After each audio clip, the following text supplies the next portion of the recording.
Prav lepo pozdravljeni. Tudi v tej oddaji boste lahko ob koncu prisluhnili komentarju, ki ga je za vas pripravil Jani Guna in si ogledali fotofilm Marjana Šanca. Še prej pa nekaj drugih novic. V soboto, ravno na dan, ko so pred 23 leti letala JLA izvedla prvi napad na oddajnik na Kumu, so krajani Dobovca praznovali svoj krajevni praznik. Na prireditvi so odkrili spominsko obeležje, ki bo spominjalo na osamosvojitvene dogodke in pripravili pester program. Zbranim so spregovorili predsednik krajevne skupnosti, župan Trbovelj, načelnik generalštaba Slovenske vojske, generalmajor Dobran Božič in predsednik veteranov vojne za Slovenijo Zasavje Marjan Dolinšek, ki smo ga povabili pred našo kamero. Glavni razlog je bil to, da je krajevna skupnost Dobovc proglasila in tudi v svoj statut zapisala, da po 23 letih bo danes prvič praznovala svoj krajevni praznik, 28. junij, danes, sobota, to je 23 let nazaj, na ta dan je bil prvi napad na Kum. Jasno, prva obramba je bila naš 136. samostojni vod teritorialne obrambe krajevne skupnosti Dobovec, v sestavi samih domačih fantov iz vasi krajevne skupnosti Dobovec in vzrok je temu to, da so zapisali krajevni praznik in ga bodo zdaj naprej praznovali in tudi spominsko obeležje, ki bo danes odkrit, je v spomin napada na Kum. Na slovesnosti so bili prisotni tudi nekateri, ki v Zasavju kandidirajo za mesta poslancev v državnem zboru. Vsem smo zastavili podobno vprašanje. Kar nekaj let je že od tistega časa, ko smo se osamosvojili, ko smo zmagali v osamosvojitveni vojni. Kako vi gledate na tiste dogodke, pa na to, kar smo v tem času dosegli? Če začnem pri letu 1991, sem ponosen, da sem lahko bil akter v takratnem obdobju in kreator osamosvojitve, da smo prišli končno do svoje domovine Slovenije. Kasneje, vsa ta leta, letos mineva 23 let, pa moram pa reči, da me pa zelo mešani občutki dajejo in sem tudi kar velikokrat razočaran, kajti nismo takrat, pričakovanja so bila povsem drugačna leta 1991, zanos in skupnost, vsi za enega, ta pripravljenost, sodelovanje in tako naprej. Danes pa žal smo v naši družbi, v naši Sloveniji razklani, to ni dobro in tukaj sem zelo žalosten. Upam, da bomo našli skupen jezik, skupen pogum, imamo moč, rabimo malo volje, stopimo skupaj in jutri naprej skupno. No, Slovenija je mlada demokracija in bom rekla, da ima še otroške bolezni, ker za pravo demokracijo moraš dozoreti, kar pomeni, da spoštuješ ljudi z drugačnim mnenjem, kar pa je pomembno pa je, da vsi gremo v isto smer, torej v dobro Slovenije, za razvoj Slovenije. Torej ne smemo dovoliti negativne energije, ki nas deli, ki hoče narediti med nami sovražnike. Tista osnovna ideja, da je Slovenija en narod in da želimo svojo pot, ta pa je ostala v naših srcih. Samo žal v tej vsakodnevni politiki to pozabljamo. Ideja Slovenija, samostojna dežela, naša domovina, to je ostalo, čeprav politika kaže drugače. Ampak če se bo vsak posameznik tega osvestil, pa naredil tisto, kar lahko, glede na to, da smo v predvolilnem času, da vsak da svoj glas, da razmišlja, kam želi, da gre Slovenija, potem smo na pravi poti demokracije in to želimo. Mislim, da se je predvsem v zadnjem času pokazalo, da bi lahko politika bolje ravnala z našo državo. Še vedno smo preveč razdaljeni, preveč se barvamo na rdeče in črne, rumene, modre in ne vem kakšne še. Zato bi se mogli bolj zgledovati po teh ljudeh, ki so leta 1991 združeni, enotni, omogočili to, da danes imamo našo državo, našo Slovenijo. In mislim, da bo tudi v prihodnje treba stopiti skupaj, da Sloveniji omogočimo neko boljšo prihodnost, takšno, ki si jo Slovenija tudi zasluži. Ja, v tem trenutku lahko rečem, da nisem zadovoljna. Začeli smo dobro. Potem so se pa stvari nekje malo razgubile in imam občutek, da je pohlep zajel vse. Vse te tajkune, vse te, ki zdaj želimo, da bi nam denar vrnili nazaj. Tako da v tem trenutku sem kar malo razočarana, ampak glejte, upanje umre zadnje. In jaz mislim takole, ker je volja, je pot. Če bomo imeli voljo, se bomo iz tega izkopali. Te melanholije in tega nesodelovanja ljudi, če ga vprašaš, poglej, pejmo na volitve, dajmo rešiti nekaj. Ljudje pravijo, me ne zanima, ampak gledajte, nekje se mora to končati. Jaz pričakujem, da se bo na teh volitvah marsikaj spremenilo, čeprav bi bilo prvo, kar je potreben spremeniti volilni sistem. Glejte, te male stranke, ki prihajajo noter, ki so čist sveže, nas imajo poj za talce. Jaz z Desusom sploh nisem zadovoljna. Meni so vzeli varstveni dodatek, sicer ne Desus, ampak Pahorjeva vlada, kar je katastrofa. In če hočem imeti varstveni dodatek, moram zagarantirati, oziroma je tak zakon, da po moji smrti je treba to vrniti. To ni varstveni dodatek, to je kredit. In gledajte, veliko stvari, pa še nekaj je, spremeniti je treba in poenostaviti zakone. Tako so zakomplicirani, da jih človek na deželi kmet enostavno ne razume. Glejte, jaz imam veliko upanje in veliko željo, da bi bili spet taki, kot smo bili v času osamosvojitve. Ker smo se objeli in nismo spraševali, kam kdo paše. Je pa res še nekaj na starih temeljih, na podrtih temeljih, na temeljih, ki so bili krvavi, ne moramo graditi nove domovine. To je moje mišljenje in bom vesela, če bom lahko na naslednji proslavi povedala, da sem zdaj pa bolj zadovoljna, kot sem bila do zdaj. Še pred samo slovesnostjo so veterani vojne za Slovenijo na grob Ivana Starine, ki je po dolgotrajni bolezni umrl za posledicami rane ob napadu na Kum, položili venec. Po proslavi na Dobovcu smo se odpravili na še en velik družabni dogodek, Domfrca, ki je v petek, soboto in nedeljo potekal na Kipah v Trbovljah. Tam smo tik pred nalivom na kratko poklepetali z Lauro Izgoršek iz Društva prijateljev mladine Trbovlje. Festival Domfrca je ideja, ki se je porodila Kresvato, Nejc Kresnik, z Delavskega doma Trbovlje, je prišel na to idejo, nam predstavil prostovoljcem ne samo Trbovlja, ampak tudi Zagorja in Hrastnika. Januarja smo začeli zadevo oblikovati in ker je bil kar velik interes strani nas, prostovoljcev, dobrovoljcev, da nekaj naredimo za lokalno skupnost, se povežemo med seboj, smo danes tu na Kipah skupaj s festivalom Domfrca. Je pa polovica recimo Domfrce že za vami, kaj se je pokazalo v prvem dnevu in pol? Tako je, ja, mislim, da bom rekla tako.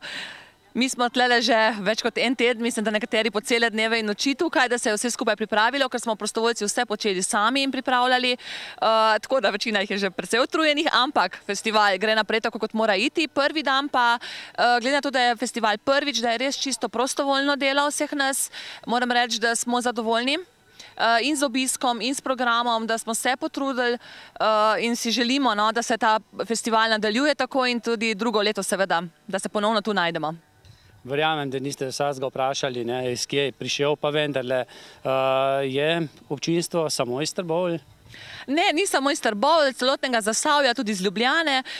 Poteka toliko dejavnosti, da so se pripeljali ljudje tudi z drugod, kar nas pa seveda najbolj veseli. Toliko dejavnosti, katere vse? Takole nekako je bil program sestavljen, petek, sobota, dopoldan otroški program, predvsem vse dejavnosti za otroke, tudi organizirano varstvo in pa prevoz otrok na Kipe, v popoldanskem času pa seveda predavalnice, workshopi, potem razne športne aktivnosti, en dan sejem unikatnih izdelkov, en dan bolšji sejem, potem kulturni program seveda, so se zvrstili tako kulturni, bom rekla, poznavalci predvsem Zasavja. Na področju Zasavja smo izbirali vse izvajalce, poleg tega seveda še na AMD-ju potem poteka BMX, FMX, še aktivnosti, zvečer pa koncerti. Nekateri pa tudi prespijo tu, ne? Ja, tudi kamping imamo. Smo razmišljali, ali bo prvo leto prazen, pa ni, ker nekaj se jih je odločilo prespati, tako da to nas pa še posebej veseli. Najdli smo en tak lušen kotiček za njih in vidimo, da že prvo leto se tale kamping obrestuje. Laura, pazite, nekdo stoji za vami. O ja, naš izdelek naših otrok, strašila, ki smo jih izdelali. Otroci so dopoldan, so ustvarjali s prostovoljci in smo rekli, da tako nekako zapolnimo kompleten naš prostor, ki je res velik. Torej, ni nevarnosti. Ni nevarnosti. Prav tako v soboto je bil v Zagorju župnijski dan. Istočasno pa je bila svečano mašo obeležena tudi 140-letnica posvetitve cerkve svetega Petra in Pavla. Maši so prisostvovali župniki in kaplani, ki so nekoč službovali v Zagorju, zagorski župan in številni gostje iz Zagorja in drugih krajev. Župan Matjaž Švagan se je na koncu maše zahvalil župniku Matjažu Križnarju za njegovo delo. 1. avgusta namreč po 14 letih odhaja v drugo župnijo. Na novo dolžnost odhaja tudi kaplan Martin Golob. O tem bomo poročali v naši naslednji oddaji. Po maši se je druženje nadaljevalo pred cerkvijo, mi pa smo se na kratko pogovorili z župnikom Matjažem Križnarjem. Tukaj predvsem obhajamo župnijski dan, se pravi, ko se župnija nekako enkrat na leto ob žegnanju, ob godu svetega Petra in Pavla zbere in praznuje svoj praznik. Letos je tudi 140. obletnica posvetitve Zagorske cerkve. Je pa tudi en dogodek, da se duhovniki vsake toliko časa premestimo na drugo župnijo, prav zaradi tudi poživitve duhovnega življenja. In letos me predstojniki pošiljajo v župnijo Jarše pri Domžalah. Tako, da tudi tako malo kot nekega, bi rekli, slovesa, ko tudi gospod kaplan odhaja, preden gredo ljudje na dopuste, čeprav se bomo ta mesec še videvali med seboj. Bili so pa prisotni, pravzaprav so še tudi bivši župniki in kaplani, kaj ne? Ja, to je res izreden dogodek, verjetno da 5 župnikov tukaj, ki je bilo, oziroma ko sedaj sem, in tudi naslednik je tukaj, tako da nas je kar 5 navzočih, tudi veliko kaplanov, ki so delovali v tej župniji, potem drugih duhovnikov, tako da nas je bilo kar nekaj navzočih. In koliko let ste vi nekako živeli z nami v Zagorju? 1/10 starosti župnijske cerkve, to se pravi 14 let, odkar sem prišel sem z velikim veseljem. Tukaj delal, kar sem lahko naredil, verjetno tudi kakšno napako, zato se vsem opravičujem, tudi morda tistim, ki niso bili danes tukaj, da kar je bilo narobe, pač damo v Božje usmiljenje in gremo naprej skupaj. Tudi pač vemo, da v življenju ni vedno vse idealno, vse prav, ampak če se za to trudimo, potem lahko tudi na nek nov način obarvamo mesto, kraj, kjer živimo, tudi našo domovino, ki vemo, da tako potrebuje tega optimizma, veselja, ki ga nam evangelij vedno na novo prinaša. 14 let, to res ni malo in verjamem, da vam bo ostalo teh 14 let v lepem spominu. Prav gotovo, človek se na nek način tudi naveže, to je človeško, bodisi na ljudi, na kraj, predvsem tudi na lepe odnose, ki smo jih imeli tako z župljani, kot tudi z ljudmi dobre volje iz celega Zagorja.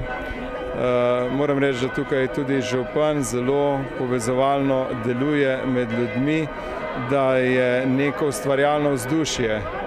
Tukaj vidimo tudi, ko se je prenavljala župnijska cerkev, potem tudi trg okrog nje, tudi druge stvari, je vedno bila neka naklonjenost in pa podpora tudi z strani ljudi, ki sicer morda niso redni nedeljniki, vendar pa čutijo, da je lepo, če je kraj urejen, če v njem živi nekaj lepega.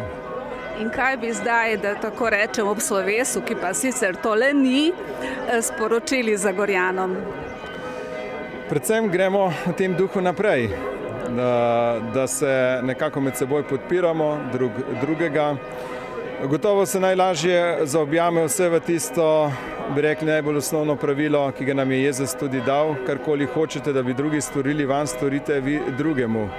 In to je tudi mišljenje mnogih bodisi verstev, tudi razmišljanj, da bi tako drugemu želeli dobro in seveda se pri tem podpirali in potem tudi kakšne take manjše bodisi nerodnosti premagali. V torek je hrastniški župan Miran Jerič v Planinskem domu na Kalu sklical novinarsko konferenco. Na njej je predstavil pretekle in tekoče projekte v občini Hrastnik. Povedal je, da so na občinskem svetu 29. maja 2014 sprejeli razvojni program občine Hrastnik 2020+. Z njim so opredelili prednostne usmeritve razvoja občine s cilji, programi in ukrepi. Hkrati z razvojnim programom so načrtovali tudi sprejem občinskega prostorskega načrta. Župan obžaluje, da do slednjega ni prišlo, saj se je zavleklo pri pridobivanju soglasij vseh nosilcev načrtovanja. Za našo televizijo pa je župan takole predstavil dosežke zadnjega leta.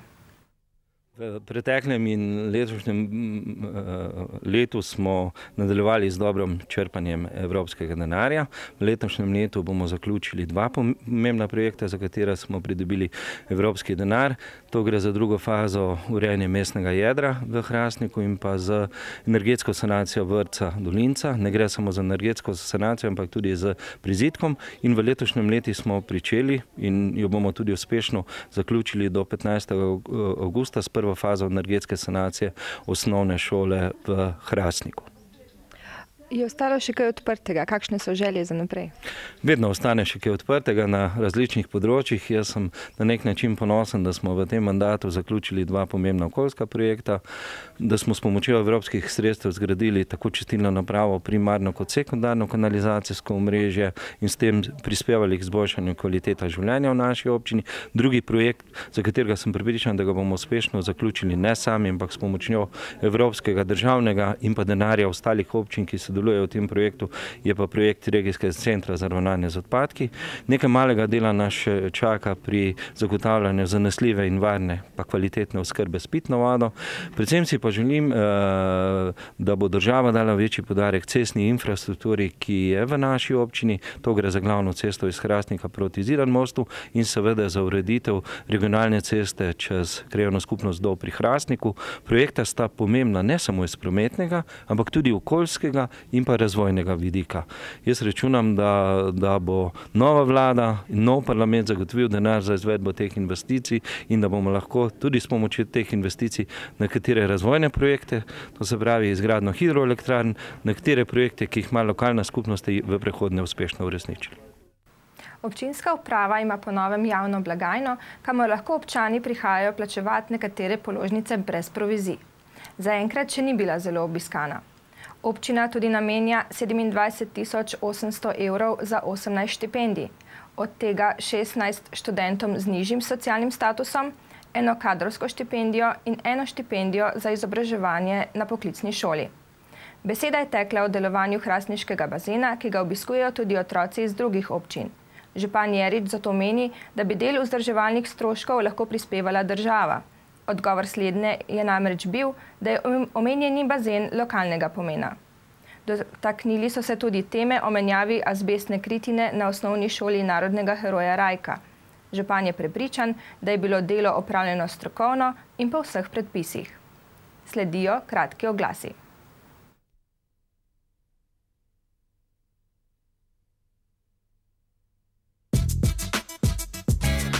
Tudi v tem tednu vam ponujamo nekaj izdelkov po zelo ugodnih akcijskih cenah. Vabimo vas v EVE Center. To je mesto, kjer dobite vse.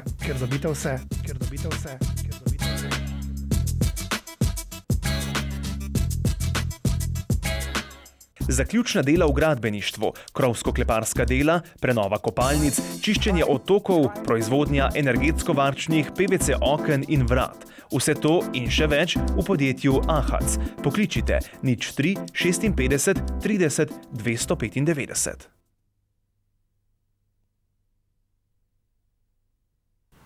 Približno 4 mesece po marčevski stavki rudarjev rudnika Trbovlje-Hrastnik je bil včeraj uradno razpuščen stavkovni odbor in s tem tudi uradno zaključena stavka. Vodja stavkovnega odbora RTH Anton Lisec je na novinarski konferenci med drugim dejal, da so s pomočjo sindikata in predvsem zaposlenih v RTH dosegli veliko zastavljenih ciljev ter se tako dostojno poslovili od knapovskega življenja v Zasavju. Novinarske konference se je udeležil tudi predsednik Zveze svobodnih sindikatov Dušan Semolič. Po novinarski konferenci so se člani stavkovnega odbora odpravili v Velenje podpret stavko njihovih stanovskih kolegov. Včeraj je bilo ob dnevu rudarjev veselo ali žalostno, ker se rudarstvo v Zasavju poslavlja, tudi pred muzejem rudarstva v Kisovcu. Več o dogajanju v naslednji oddaji 7. Tokrat pa le toliko, da je med knape skočil tudi naš direktor Boštjan Vidmar. Letošnje poletne mesto je že tradicionalno potekalo v Zagorskem parku dr. Janeza Drnovška. Park je bil okrašen z izdelki otrok, ki so simbolizirali začetek poletja ter počitniško vzdušje ob morju. Od spomenika dr. Janezu Drnovšku pa do 15. poldnevnika so se bohotile stojnice, na katerih so predvsem zagorska društva in podjetniki predstavljali svoje izdelke in storitve, ponudba pa je obsegala tudi gostinske storitve. Poletno mesto ni bilo namenjeno zgolj predstavitvam na stojnicah, temveč tudi predstavam za najmlajše in starejše. Prvi dan poletnega mesta sta bili najmlajšim in njihovim spremljevalcem namenjeni predstava Čarobna dežela, ki je bila polna čarovnij, sledil pa je animacijski program za otroke z Muco Maco in Mačko Murijem. Obe predstavili sta bili polno obiskani, čeprav je petkovo popoldne in del večera zaznamovalo slabo vreme. Večer je bil namenjen glasbi. Big Band Zagorje je gostil pevsko društvo Lipa iz Litije. V Dalmatinskem Melosu so najprej zapele pevke, ki so bile med drugim tudi gostje festivala dalmatinskih klap v Omišu.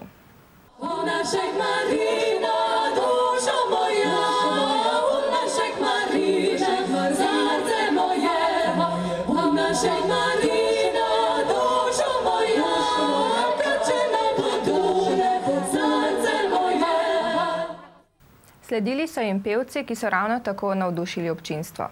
Sobota je postregla z lepšim vremenom in s tem tudi obiskom, stojnice so vabile obiskovalce. Na kratko je dogajanje povzela ena izmed ponudnic, Nataša Detič iz založbe Ocean. Poletno mesto je zelo dobra priložnost, da se srečamo z Zagorjani, da so krajani vidijo, kaj ustvarjamo, da dvakrat na leto, se pravi za božično mesto in poletno mesto, vidijo, kaj je v založbi Ocean novega.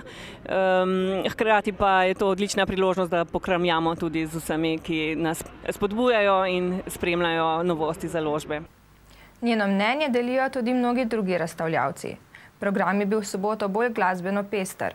Otrokom je bila namenjena predstava Volk in 7 kozličkov, ki je nasmejala tudi starejše. Nadaljevali so člani zasedbe In and Out, ki so glasbeni večer začeli z nekaj avtorskimi skladbami in nekaj priredbami. Njihov nastop je požel navdušenje predvsem pri najmlajših oboževalkah. Sledil je vrhunec in hkrati zaključek dogajanja z nastopom skupine The Best Beat. So namreč band, ki do potankosti povzema stil legendarnih Beatlov. Njihova glasba je odlična kopija angleških rockerjev.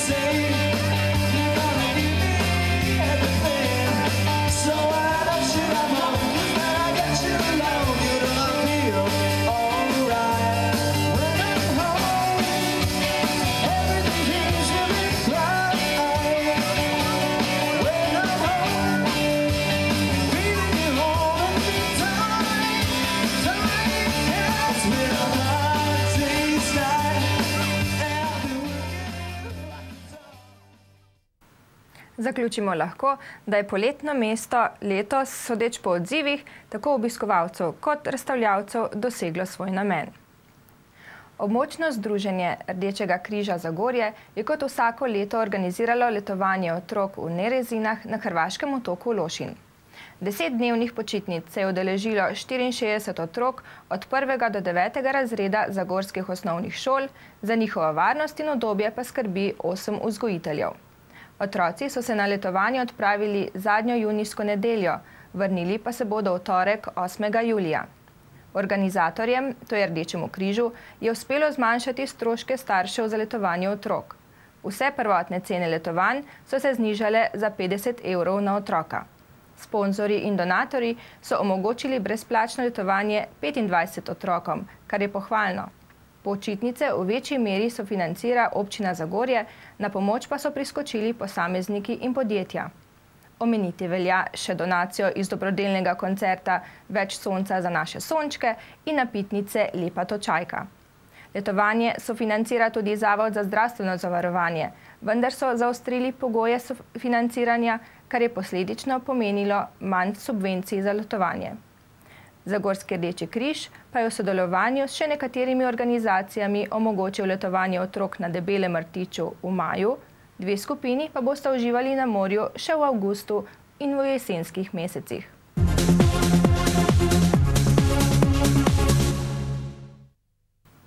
Prejšnji teden je bila že 35. redna seja občinskega sveta Ivančna Gorica, na kateri so uvodoma potrdili zapisnik zadnje seje. V nadaljevanju je župan Dušan Strnad svetnike informiral o aktualnem dogajanju v občini.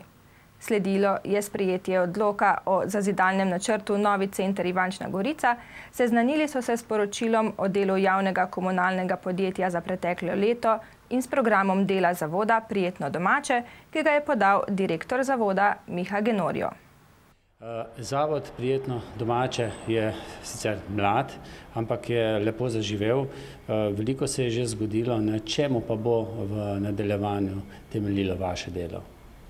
Predvsem, kot sem danes tudi svetnicam in svetnikom povedal, v drugi polovici letošnjega leta še lahko začnemo s polnostjo nekako delovati, ker v prvi polovici smo v glavnem imeli ogromno dela s postavljanjem zavoda na noge, da sploh najdemo svoj smisel, da najdemo tiste pravi ljudi, ki podpirajo neke novosti na področjih tako turizma kot kulture, ali pa ne samo novosti, pač pa izboljšave in nek dvig nivoja vsega skupaj.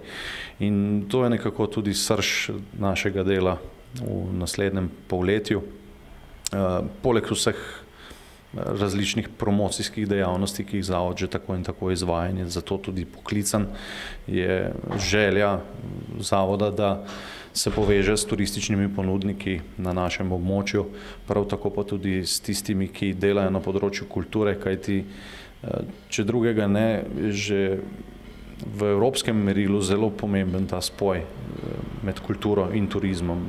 Tudi, ko smo bili prisotni na enem sestanku Podonavske pobude in je bilo tam govora o turizmu in kulturi v praksi, kako to zgleda, kako to stvar dvigati na višji nivo, se je v glavnem tam izluščil nek skupni imenovalec povezovanja teh dveh dejavnosti, ki sta seveda v našem okolju močno zastopani. Mogoče bivata zaenkrat še vsak na svojem bregu, ampak naloga zavoda je, da to dvoje poveže in, kot sem dejal, dvigne na višji nivo.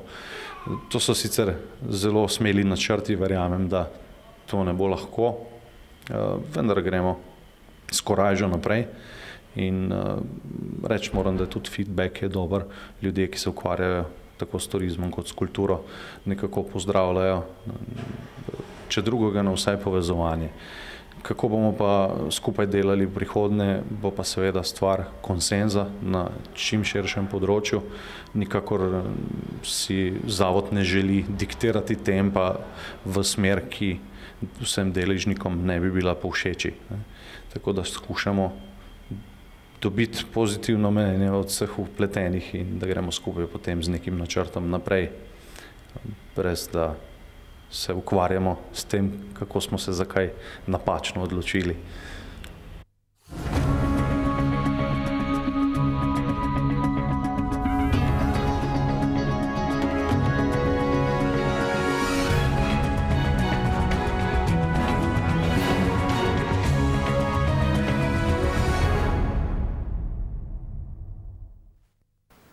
Prejšnji petek so se na tiskovni konferenci predstavili tudi kandidati za poslance na listi stranke Mira Cerarja.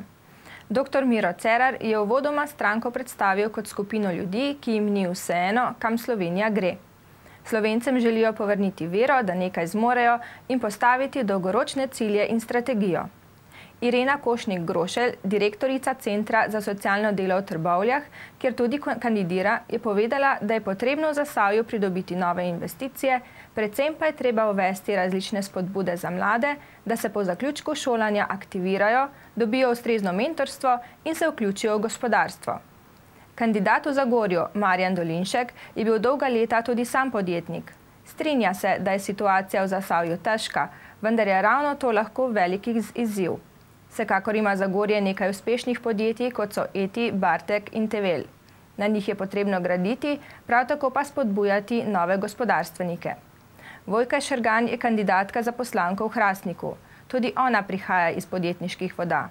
Poleg spodbud za mlade in aktivacijo gospodarstva jo zanima tudi razvoj turizma in spodbude podeželja v Zasavju, s čimer se je ukvarjala že do sedaj v okviru LAS-a, katerega predsednica je. To pa je z moje strani vse. V nadaljevanju boste slišali komentar, ki ga je pripravil Jani Guna in fotoreportažo Marjana Šanca.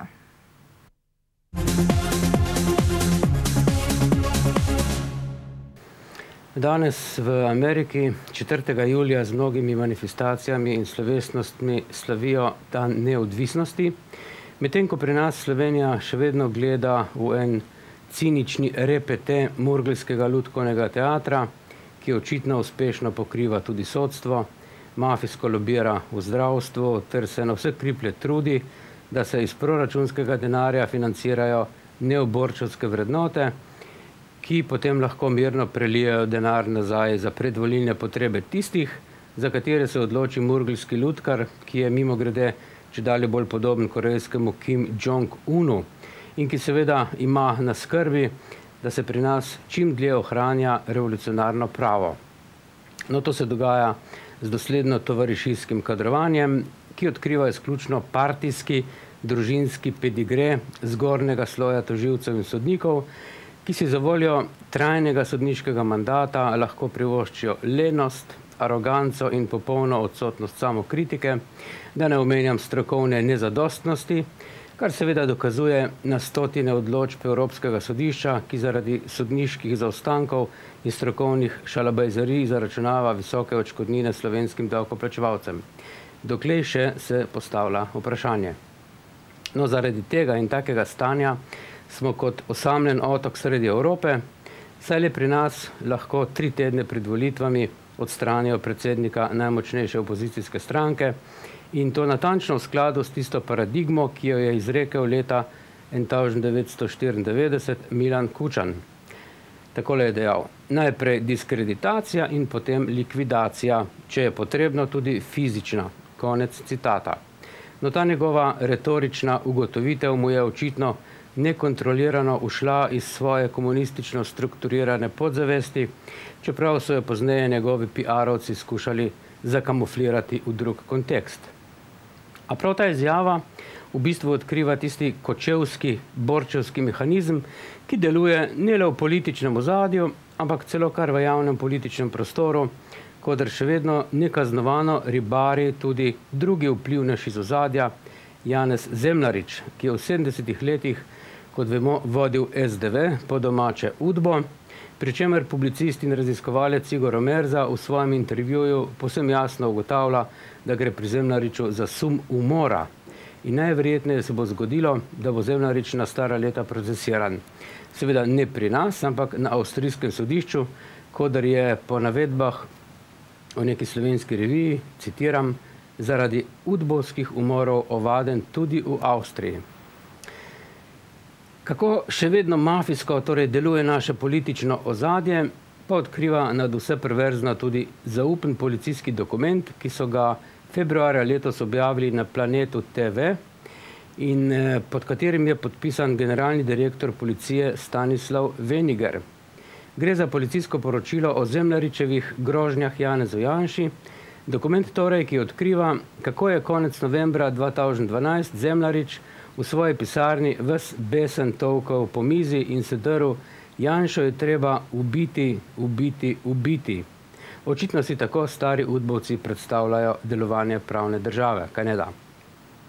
No, seveda ni treba biti noben James Bond, da človek ugotovi, da je prav to tisti kontekst, v katerem gre imati tudi strokovno škandalozni in politično tako prozorno montiran proces Patria, ki skuša po oni preomenjeni Kučanovi ugotovitvi Janša odstraniti iz političnega prizorišča.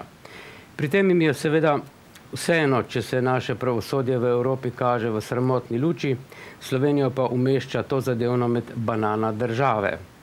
Danes, ko so volilna soočenja na višku in je prvak opozicije Janša že 2 tedna v zaporu, vsa pravna stroka pa se na veliko zgraža, pa predsednik Vrhovnega sodišča Masleša, pomislite, še kar naprej zavlačuje in očitno je, da ni dorasel svoji funkciji, saj še vedno ni zmožen strokovne presoje in odločitve o politični škodi, ki nastaja v tem specifičnem in glede na volitve skrajno nujnem primeru, kot je bil dejal Matevž Krivic, ali kot seveda ponovno izjavlja ta isti ustavni sodnik, da tisti sodnik, ki ni sposoben presoditi in odločiti hitro, torej v enem dnevu, po njegovem mnenju ni dorasel funkciji vrhovnega sodnika.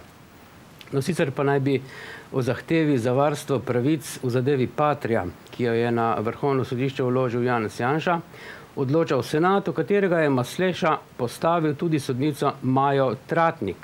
Znano potem, da je v 80-ih letih sodelovala pri prepovedi Mladine in Tribune in je bila torej preganjavka svobode tiska in javne besede, kot pravi Boštjan M. Turk.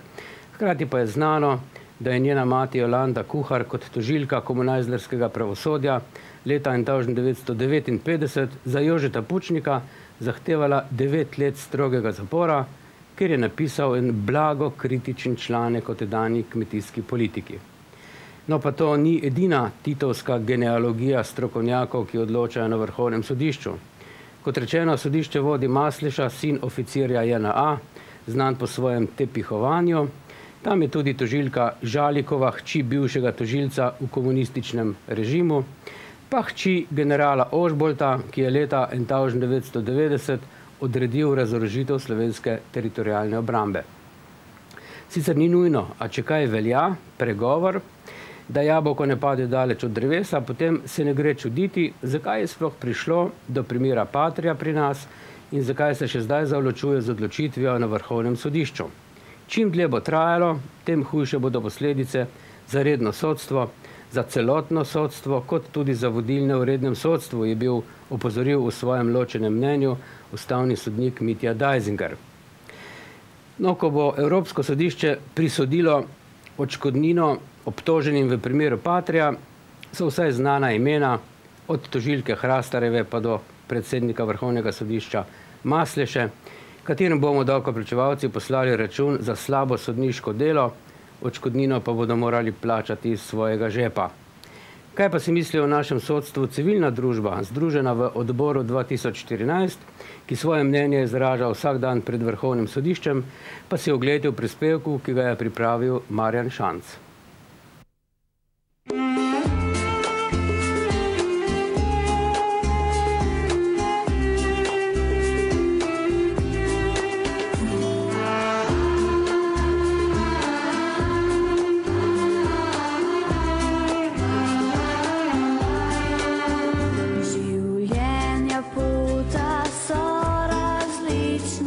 Vsakega od nas.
naš narod.